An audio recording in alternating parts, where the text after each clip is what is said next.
mahasiswa PPG IAIN Curup, Bengkulu, dan merupakan guru SMA Negeri 1 Murah Mulia, Kabupaten Aceh Utara, Provinsi Aceh, mengajar mata pelajaran pendidikan agama Islam pada kelas 12. Pada kesempatan ini saya akan menampilkan video pelaksanaan praktik mengajar IPL 1 dengan RPP 2. Mohon masukan dan saran agar ke depannya kegiatan pembelajaran saya bisa lebih baik lagi. Terima kasih atas perhatiannya. Selamat menyaksikan. Wassalamualaikum.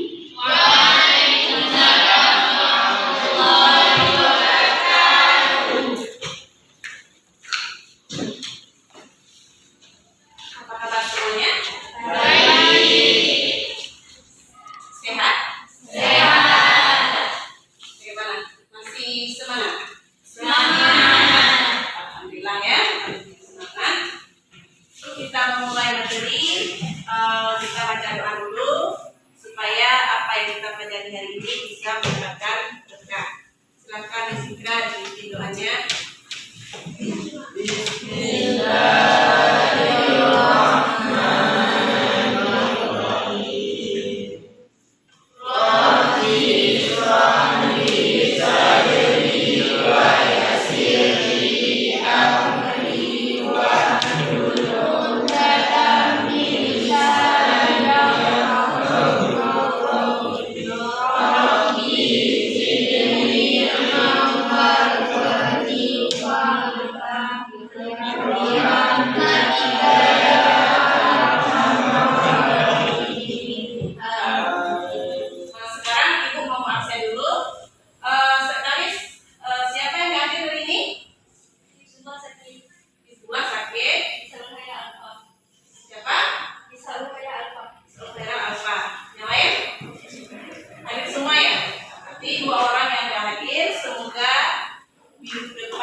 Seperti biasa ya, coba diamati gambar yang ada di fokus ya. Ibu akan menayangkan menggunakan gambar.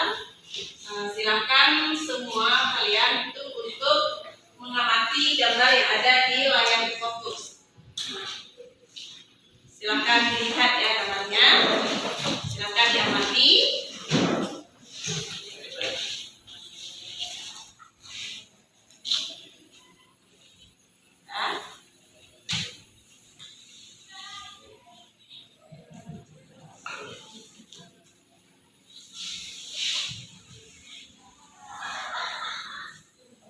Gambar yang kedua.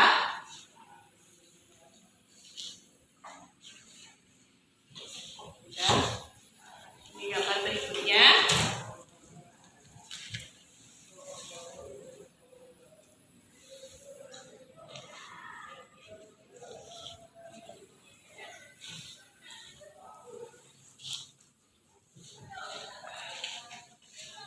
Terus gambar berikutnya.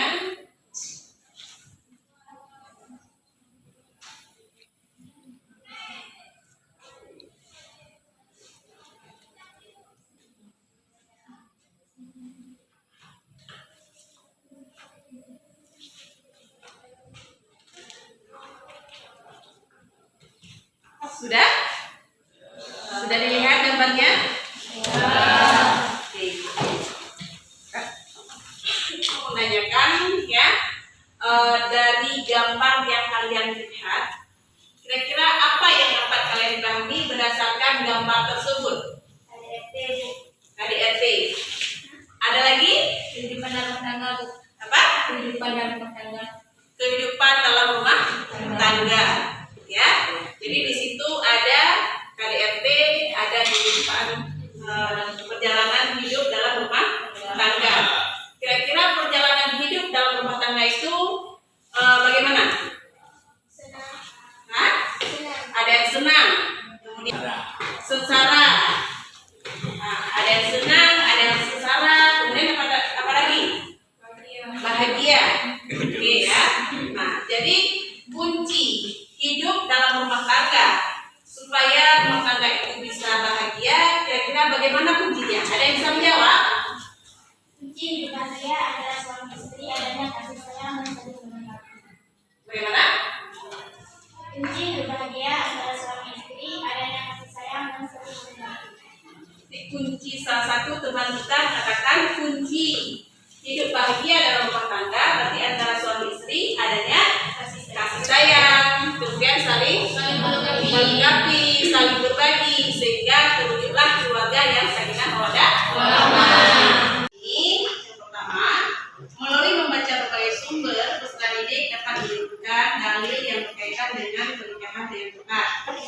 Melalui membaca berbagai sumber, peserta didik mampu menguraikan berbagai macam mahram atau orang-orang yang harus dinikahi dengan tepat dan benar. Kemudian melalui metode informasi peserta didik mampu membedakan hak dan kewajiban suami istri. Dan yang terakhir, melalui pendekatan politik, metode market case dan presentasi, peserta didik mampu menjalankan macam-macam pernikahan dalam video yang ada di fokus, ya. Video tentang hak dan kewajiban istri, ya. Sajakah kewajiban seorang suami harus dipenuhi kepada istri? Mohon penjelasannya Assalamualaikum warahmatullahi wabarakatuh. Jawabannya ada pengajian yang panjang misalnya. Kewajiban suami pada istri banyak, bukan sekedar nafkah, pendidikan, senyum. Suami pulang jam berubah, tidak boleh, dosa. Dia pun istrinya begitu dulu. Anda jangan terlalu dulu ya. Kewajiban Anda pada suami, bikin suamimu senyum. Artinya apa? Nafkah iya, pengayoman iya, pendidikan iya. Pendidikan itu ngajari benar. Memberikan kesenangan dia, bukan pengen senang sendiri. Kurang lebih semacam itu.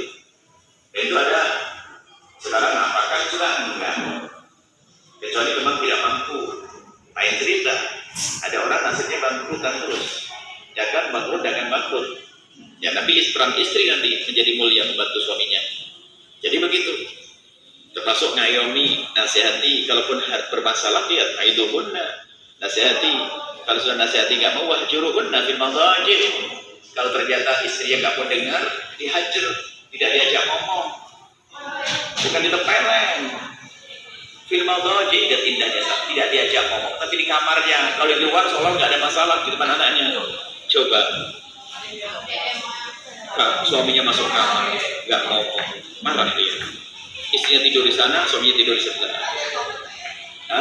Itu hajarnya itu film audio, bukan di luar kelihatan permusuhan di depan anaknya di luar. Enggak, laki-laki bijak hanya di kamarnya saja. Di saat istri yang menghadap kata, saya lagi marah, sampai ke rumah. Bagi istriku aku lagi marah. Kalau itu sana, semoga istrinya punya perasaan.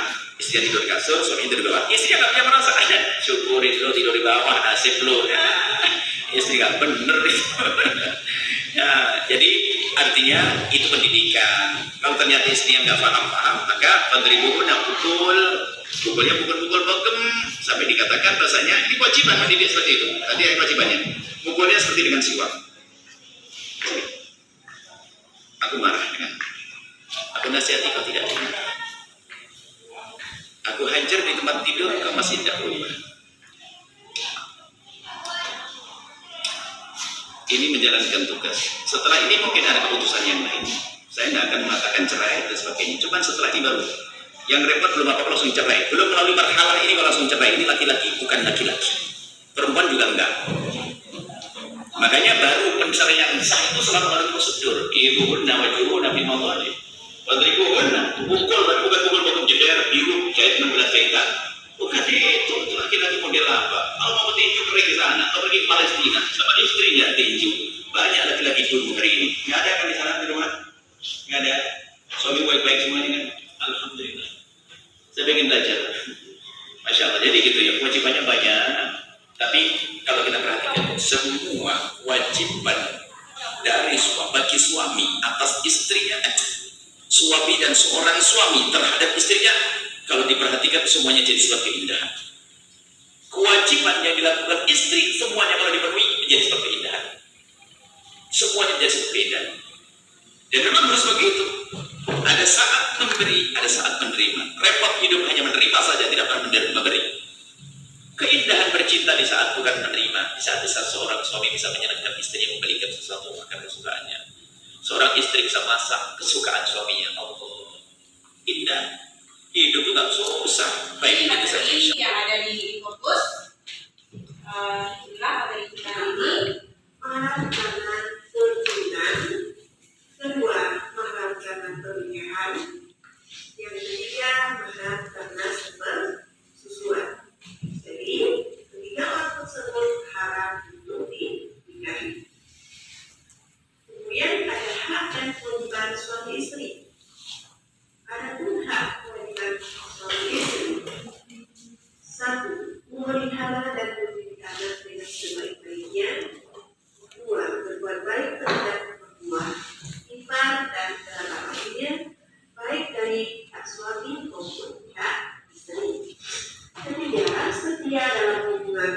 tangga dan memelihara tumbuhannya dengan usaha berkembang secara bijaksana, rukun, damai, dan harmonis. Keempat, saling membantu kedua yang kelima, menjaga penampilan lahiriah dalam rangka melawan kebutuhan cinta dan sayang di antara keduanya. Hal-hal yang dapat memutuskan ikatan pernikahan. Ada beberapa hal yang dapat memutuskan ikatan pernikahan, yaitu yang pertama talak atau perceraian, dua kasah, ketiga huruf, keempat bilang, kelima ilah, dan yang keenam sihat.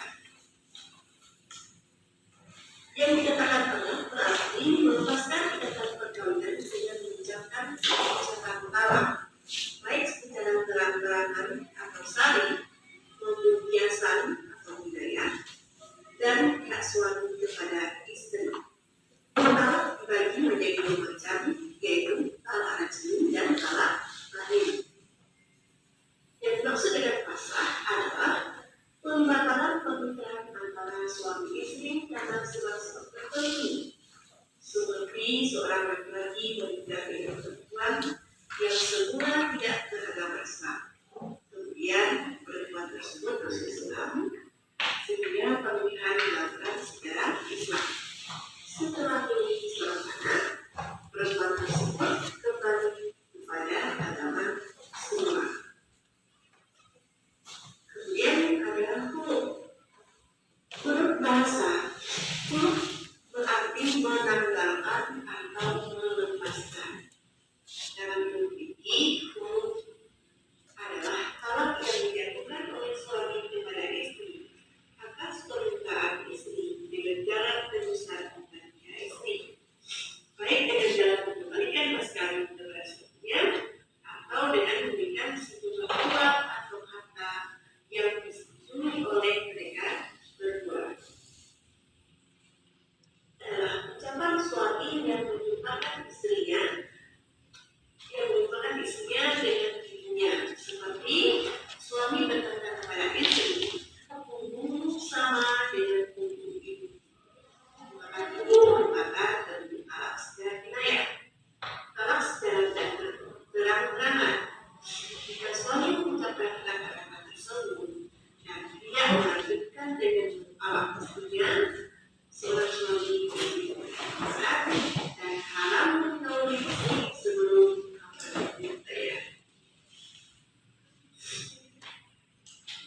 macam-macam pernikahan terlarang dalam Islam. Yang pertama, pernikahan semaham. Yang kedua, nikah sejak. Tiga, nikah tahlil. Empat, nikah rumah. Lima, nikah masih dalam masa iddah. Dan yang keenam, nikah beda agama. Yang dimaksud dengan nikah sijah yaitu nikah pernikahan sila, artinya seorang menikahkan anak perempuan kepada seorang laki-laki dengan syarat seseorang tersebut menikahkan anak perempuannya dengan seorang anak lakinya. Pernikahan ini dilarang karena terjadi pemaksaan dan persyaratan yang menikah, sehingga pernikahan tidak didasarkan atas rasa cinta yang dapat berakibat pernikahan tidak bisa berlangsung lama. Yang dimaksud dengan nikah ini adalah menikahnya seorang laki-laki dengan seorang wanita yang sudah ditalaki oleh suaminya. Pernikahan ini dilakukan secara rekayasa dengan tujuan agar mantan suami dapat menikah kembali dengan seseorang perempuan yang sudah dicerai dengan talak paling bukan atau dengan tak setelah masa iddah. Perwakilan masing-masing kelompok silakan diambil ini tugasnya, ya, yang akan kalian diskusikan dengan kelompok masing-masing. Dengan kelompok satu, kelompok apa ya? Semakin ketat ya. Silakan diambil dirinya. Kemudian kelompok dua yang mana? Perwakilan kelompok dua.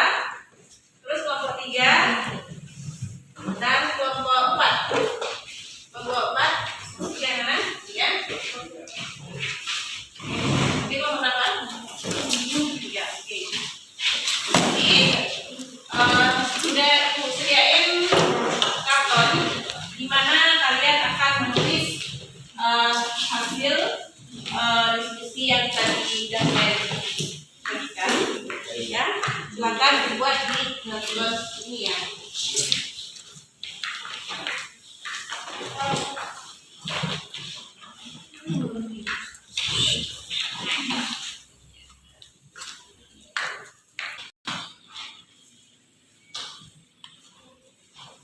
Ya, satu lagi.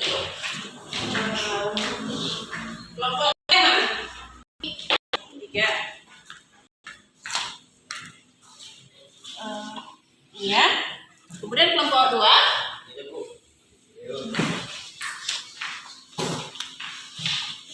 Kelompok 4. Ini kelompok 4. Kelompok 1.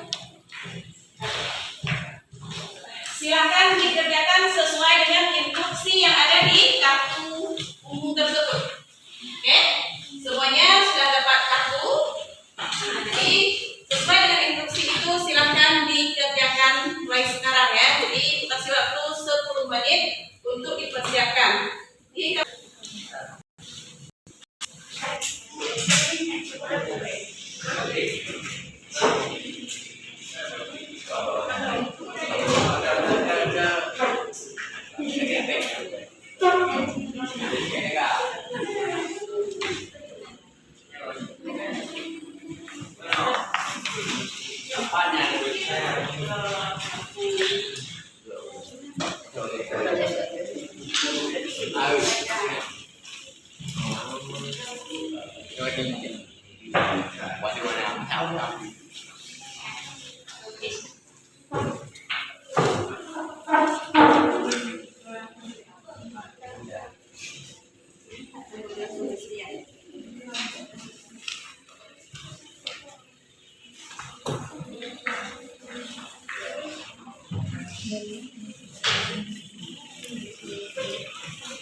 Ini membahas tentang perang. Dua siap.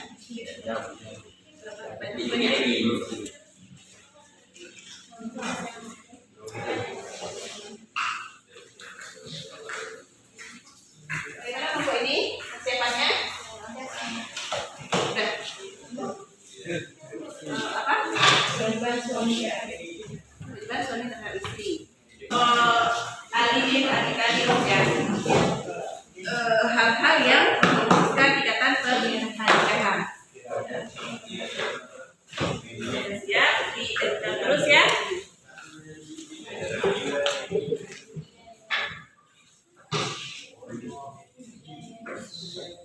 Sudah siap labnya, bagi dengan kelompok lain. Sudah.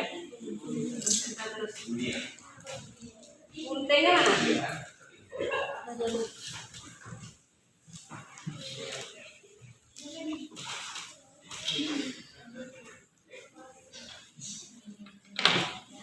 Ambil gunting.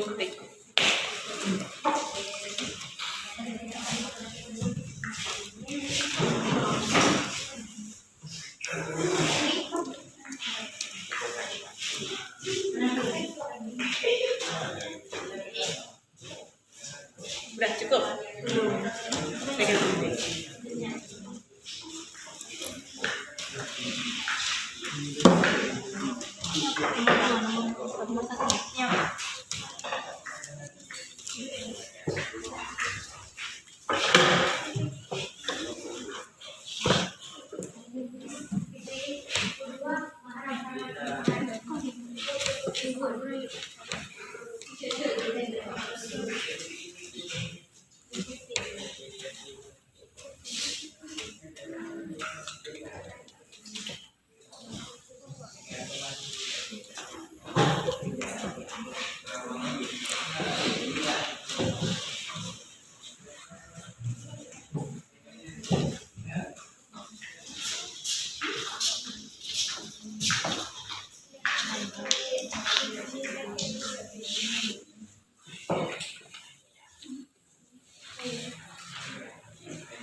Ilang yan, lagi mo puno.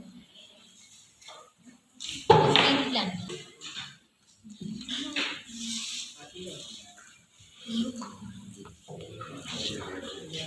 Kalau dicemil, buku ini benar cepet.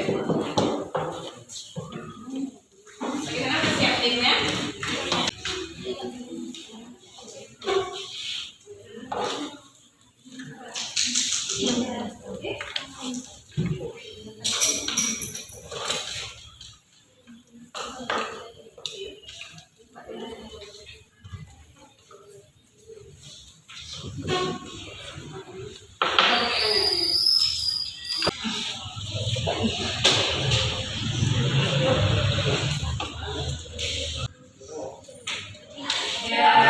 Jadi yang sudah siap segera lihat posisinya di mana mau kalian pajang hasil diskusi kalian yang akan dijual nantinya untuk toko lain. Nah, ini sudah siap. Nah, silakan di mana? Mau dipajang? Di situ. Oke. Kemudian kelompok mana lagi sudah siap? Kelompok 3. Nah, kelompok 3 mau dipajang di mana? Oke. Kelompok 4 ini udah siap. Kelompok 4 udah siap ya. Kita tunggu.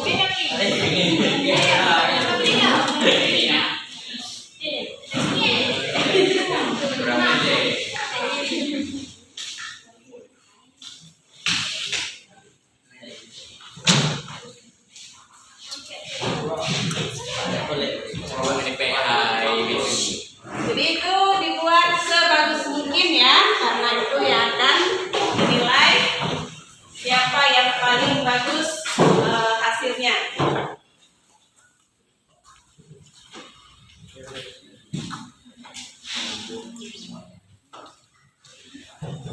Ya kan? Jadi sudah ada toko 4 toko. Sekarang kalian tentukan siapa yang menjadi penjaga toko, siapa yang menjadi pembeli. Berarti pembelinya harus ada 3 orang karena ada 3 toko. Nah, sekarang ditentukan siapa yang menjadi pembeli. Udah ditentukan? Ya. Udah ditentukan ya. Nah, kelompok ini udah ditentukan? Ya. Semuanya udah ditentukan? Oke. Kalau sudah ditentukan, sekarang pertama dulu bangun penjaga tokonya untuk berdiri di toko masing-masing. Silakan bangun. Nah, penjaga toko bangun untuk menjaga tokonya masing-masing. Tugas penjaga toko adalah menjual informasi sesuai apa yang ada di toko. Nah, itu tugas penjual. Ya, tugas penjual yaitu menjual informasi yang ada di tokonya masing-masing. Kemudian tugas pembeli mendatangi toko-toko yang ada untuk membeli informasi dan kemudian kalian catat di bukunya. Paham? Paham? Nah, kemudian kalau semuanya sudah paham, yang menjadi sebagai pembeli itu silahkan kalian kunjungi toko-toko yang sudah ada di sekitar kalian. Silakan. Nah.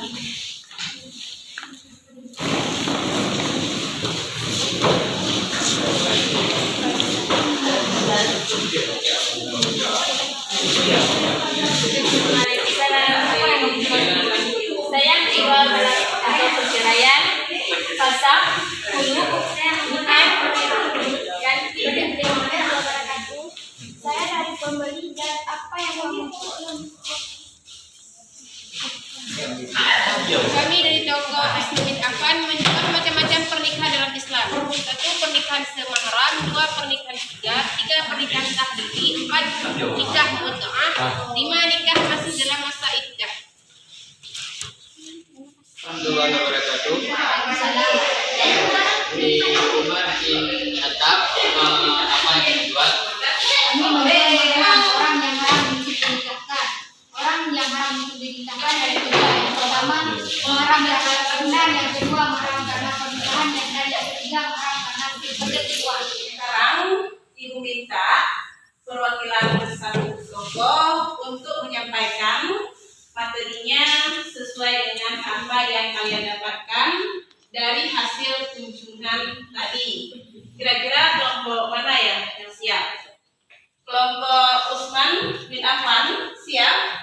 Nah, silakan kelompok Usman bin Affan untuk menyampaikan hasil yang mereka dapatkan dari toko-toko yang telah mereka kunjungi. Silakan kelompok Usman bin Affan. Assalamualaikum warahmatullahi wabarakatuh. Waalaikumsalam warahmatullahi wabarakatuh. Kami dari kelompok 4 akan mempresentasikan hasil kunjungan dari tokoh Umar bin Khattab, Abu Bakar, dan Ali bin Abi Thalib. Hasil kunjungan dari tokoh Umar bin Khattab. Mahram orang yang tidak boleh dinikahi. Al-Quran telah menjelaskan tentang orang-orang yang tidak boleh dinikahi atau haram.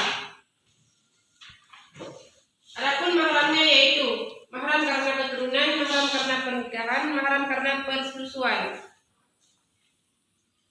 Hasil kunjungan baik terhadap orang tua, ipar dan kerabat, setia dalam hubungan rumah tangga, saling membantu kedua antara keduanya, menjaga penampilan lahiriah dalam rangka merawat keutuhan cinta dan kasih sayang.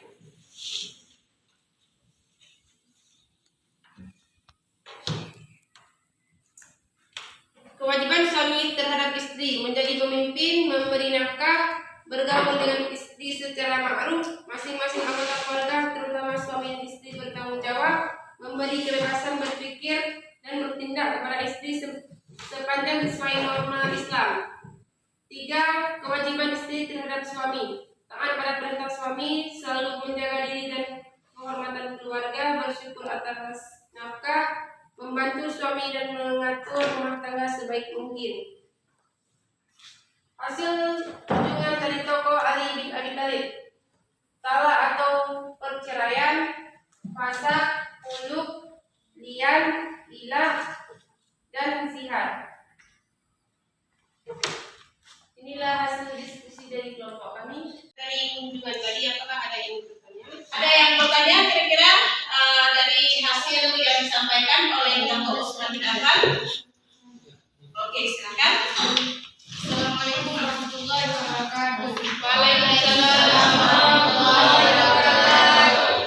Kami dari kelompok 2 dengan saya dan Ziva Amanda ingin mengajukan pertanyaan.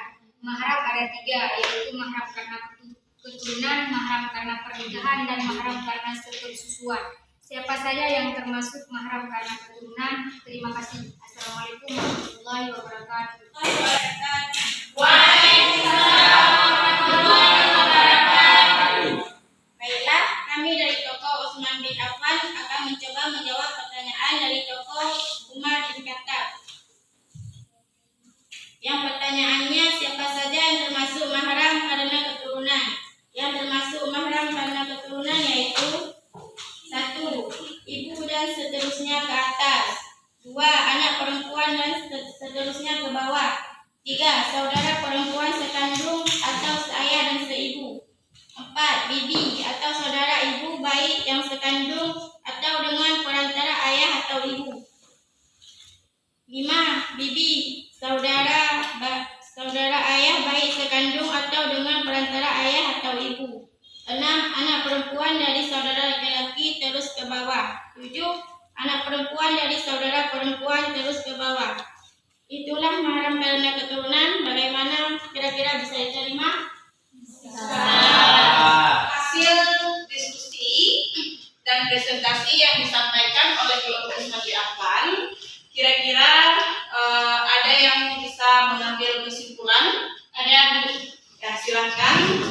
Assalamualaikum warahmatullahi wabarakatuh. Berdasarkan hasil presentasi barusan, maka dapat diambil kesimpulan bahwa dalam pernikahan dikenal yang namanya mahram, yaitu orang yang haram dinikahi. Adapun yang termasuk mahram yaitu 1.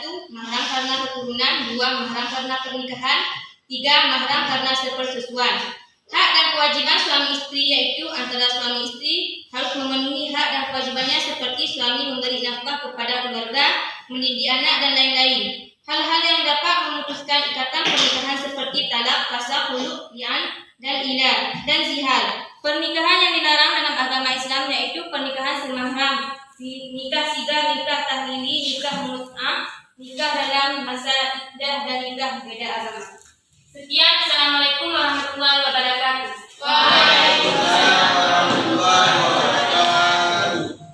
Jadi benar yang dikatakan oleh Fadilah Nur tadi bahwa ya dalam pernikahan itu ada yang namanya mahram. Ya, mahram itu adalah orang-orang yang haram untuk dinikahi. Jadi orang yang haram dinikahi itu terdiri dari keturunan, ya. Ada faktornya dia, faktor keturunan. Kemudian ada faktor dari perkawinan ataupun pernikahan, ada faktor sepersusuan. Nah, jadi ketiga jenis tersebut haram untuk dinikahi. Kemudian dalam berkeluarga antara suami istri itu mempunyai hak dan kewajiban. Nah, jadi kewajiban suami merupakan hak istri, sedangkan kewajiban istri merupakan hak suami. Nah, jadi untuk menuju keluarga yang bahagia atau kunci hidup agar bahagia, maka antara suami istri itu saling melengkapi hak dan kewajibannya. Nah, jadi dengan melengkapi hak dan kewajiban, maka tidak akan terjadi perselingkuhan ataupun KDRT ataupun lain sebagainya, ya. Nah, khususkan ikatan perkawinan itu yang pertama ada talak, yang kedua ada khulud, yang ketiga ada bid'ah, kemudian ada imlak dan ada ihad. Pernikahan dilarang, ya. Jadi dalam Islam itu tidak boleh menikah sembarangan, ya. Jadi ada pernikahan yang dilarang dalam Islam. Yang pertama ada pernikahan semahram. Yang kedua pernikahan mut'ah, ya. Ada nikah sigar, kemudian ada nikah tahlili, ada nikah beda agama, ya, dan ada nikah dalam masa iddahnya. Jadi pernikahan semacam itu dilarang dalam Islam. Hasil pengamatan itu tadi ada 4 tokoh yang telah memajangkan hasil kerja mereka.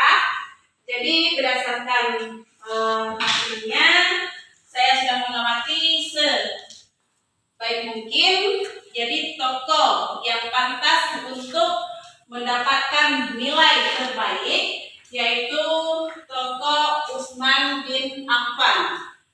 Di aplaus dulu kepada tokoh Utsman bin Affan. Ibu mau menanyakan, ya, kira-kira materi yang sudah dipelajari hari ini apakah sudah dipahami semuanya? Sudah. Nah, kemudian bagaimana pembelajaran kita hari ini? Menyenangkan? Menyenangkan. Di mana kira-kira yang bisa menyenangkan? Semuanya. Ya. Bisa ya. Alhamdulillah. Sekarang Ibu mau kasih proses, silakan dikerjakan, ya. Dan Ibu kasih waktu 5 menit cukup ya untuk dikerjakan.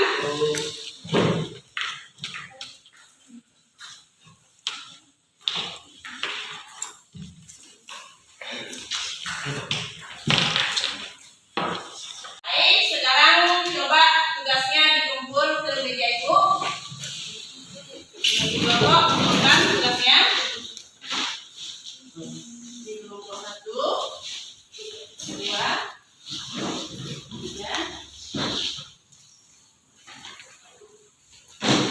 Semuanya udah siap ya? Udah siap. Alhamdulillah.